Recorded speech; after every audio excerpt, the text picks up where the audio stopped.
Assalamualaikum warahmatullahi wabarakatuh. Waalaikumsalam. Ulun menghadiri dari program studi ilmu keperawatan Fakultas Kedokteran Universitas Anumangkurat.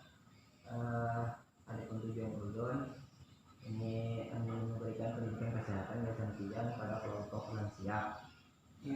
Adapun penyuluhannya sekitar 5-10 menit.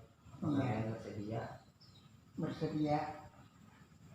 Ulun berdasarkan tujuan instruksional umumnya. Setelah melakukan penyuluhan selama 5-10 menit, diharapkan peserta penyuluhan dapat memahami tentang perilaku sehat dalam meningkatkan kesehatan lansia.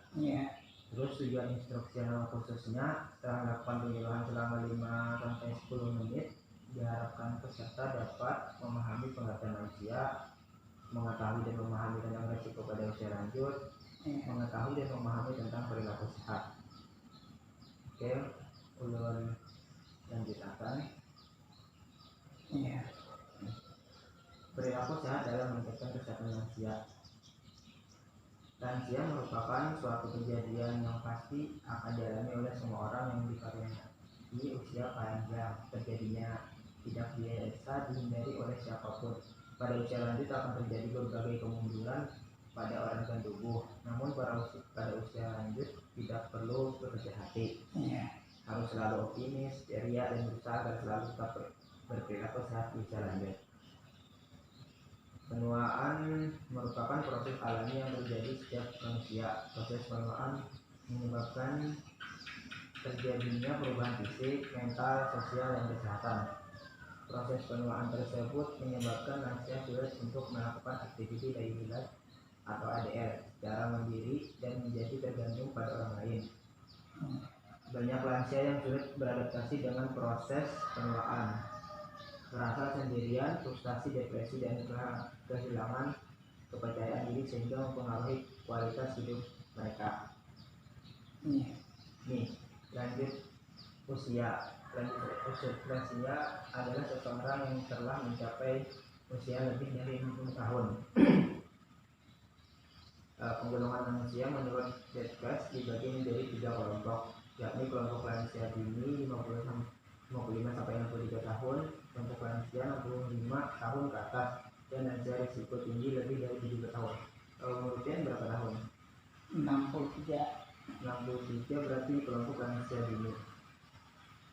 Lansia merupakan kelompok penduduk yang menjadi fokus perhatian para ilmuwan, masyarakat, dan pemerintah karena membawa berbagai permasalahan yang harus diantisipasi dan dicarikan jalan keluarnya, termasuk bidang kesehatan.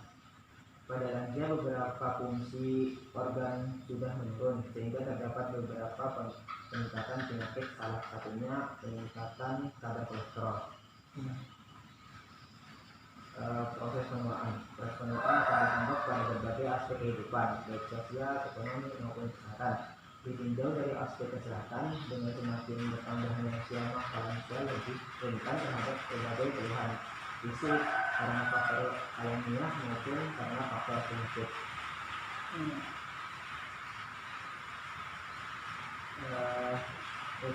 Resiko usia lanjut.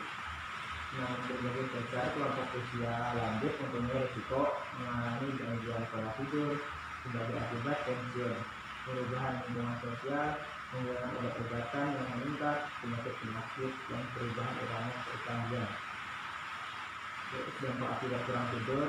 Dampak yang terjadi pada lansia akibat kurang tidur teristirahat antara lain mudah terkena depresi, rentan terhadap penyakit jantung, menurunkan kemampuan dalam memenuhi tugas sehari-hari, dan menurunkan daya tahan tubuh, soal lesu, kurang bergairah, lemas, sehingga mempermudah lansia menderita penyakit seperti batuk, pilek, meriang, dan demam. Sebelumnya apakah ada yang ditanyakan? Kegiatan apa yang dilakukan dalam usia lanjut? Kegiatan yang dilakukan lanjut seperti kayak sering berolahraga di luar dan sering berinteraksi dengan orang lain, jangan selalu sendiri-sendiri agar tidak frustasi. Kalau ada lagi? Tidak ada. Oke, lanjut. Lansia memiliki pola tidur yang berbeda dengan remaja. Lansia yang notabene tidak melakukan banyak aktivitas fisik memerlukan tidur yang lebih sedikit daripada remaja. Kebutuhan tidur lansia semakin menurun karena dorongan hemostatik untuk tidur pun berkurang pada lansia. Perempuan lebih banyak mengalami insomnia dibandingkan laki-laki, yang lebih banyak menderita sleep apnea atau kondisi medis lainnya yang dapat mengganggu tidur. Seseorang usia lanjut akan membutuhkan waktu lebih lama untuk masuk tidur, berbaring lama di tempat tidur sebelum tertidur, dan mempunyai lebih sedikit atau lebih pendek waktu tidur hendaknya. Orang yang sudah tua berusia lebih dari 50 tahun, saya yang tadi 63, memerlukan waktu tidur kurang lebih 6 jam dari pukul 11 sampai 5. Kebutuhan tidur sesuai usia. Di usia lanjut itu kebutuhan tidur terus menurun 7 jam per harinya. Jadi cukup 7 jam aja per harinya kalau udah usia lanjut. Demikian juga jika telah mencapai lansia yaitu 60 tahun ke atas, kalau seperti yang ke atas 60 ke atas, kebutuhan tidurnya cukup 6 jam per hari. Nah, ini perilaku sehat. Perilaku sehat dalam meningkatkan kesehatan manusia adalah pemeliharaan tidur untuk memastikan pemulihan fungsi tubuh sampai tingkat fungsional yang optimal dan untuk memastikan keterjagaan di siang hari guna menyelesaikan tugas-tugas dan menikmati kualitas hidup yang tinggi.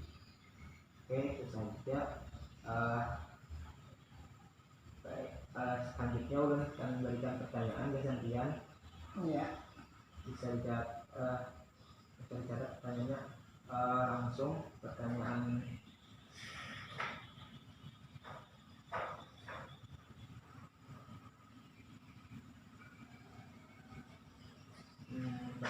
Pertanyaan pertama, apa itu tadi lansia? Orang yang telah mencapai usia lebih daripada 60 tahun.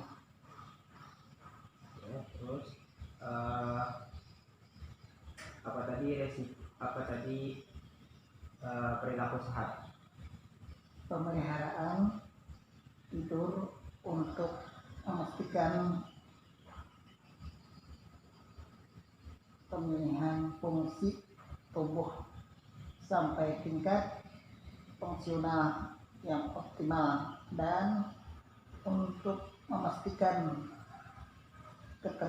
keterjagaan di siang hari. Selanjutnya apa tadi risiko pada usia lanjut?